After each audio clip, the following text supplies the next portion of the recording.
Hi guys, welcome back to my Burst Coin mining farm. My name is Kira, and today I got a quick update for you regarding the version 1.3.6 Burst Coin wallet. I was recording another video about how to set up wallets for new users, and you guys will see that video maybe next week. But during that time, I was live streaming and I discovered with everyone else that I was having issues connecting to wallets. And you go and you switch from local wallet to online wallet, and it was just taking forever to load the wallets. And I had to click around a whole bunch to get one that was kind of working. And even then it was slow. I was looking at the issue with Haitch from the Burst Discord.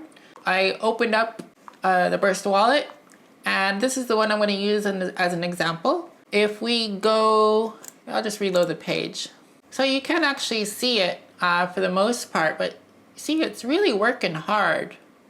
This thing is spinning around a whole bunch. It's actually still working right now. It's sending a whole bunch of requests to the wallet.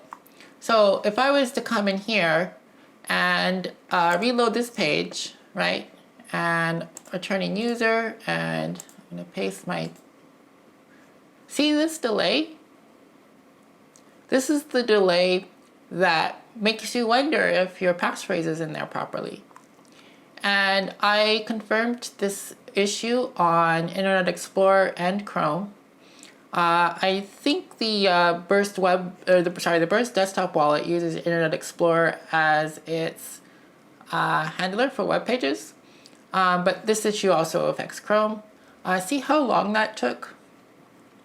For the online web wallets that also have the additional protection of like Cloudflare and things like that that protect from the denial of service attacks, it goes even slower, and also slow because they are receiving a bunch of requests too all at the same time.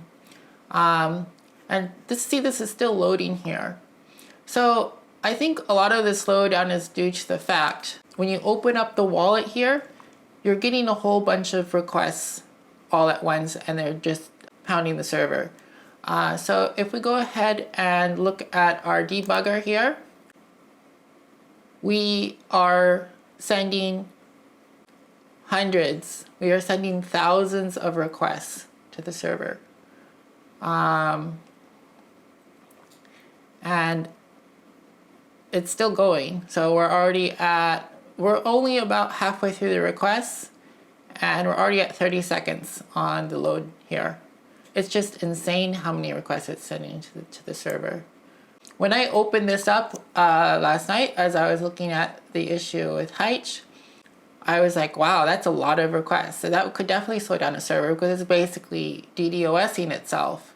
And if you look into it a little further, see, this is still going. It's going to send about 3,300 requests total, but only 3,000 of them, I think, are part of the core issue.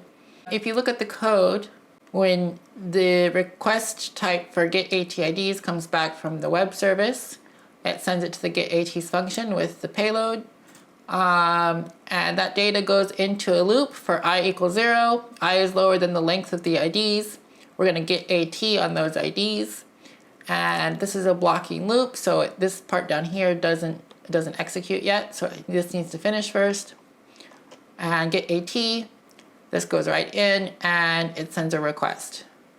So the problem with this is, I don't understand exactly why it needs to request all this data all at once. But I do know that sending these requests, this will send 500 requests, and each of those requests is going to send additional requests. Each of them sends about 6 additional requests. So that's where you get the 3,000 number from. By sending all of these things all at once, look at this. This is just insane. It's actually a lot of data too. So this took 2 minutes to process all those requests. I'm not sure how fast the wallet needs this AT data. What I did to help Haitch remedy this so that his wallets can keep up with the requests for services from the Burst wallet is I put a timeout function in there that basically handled it one at a time. And when it was all done, it would allow it to process the rest of the code.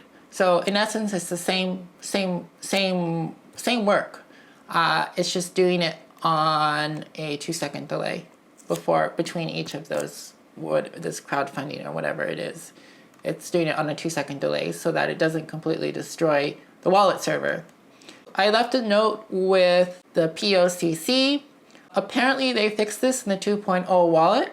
I took a look at that yesterday as well, and I couldn't see where it got fixed, so I applied my change to the 2.0 wallet and put it on my fork of the Burst Coin wallet repository.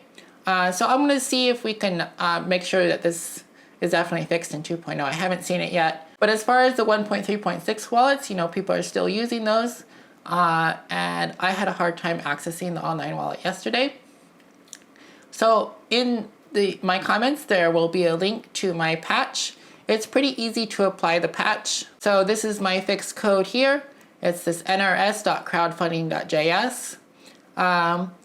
And this might be a little difficult to see here, but all you have to do is take the file and put it into your Qbundle directory under HTML UI. It'll replace the file that's already there.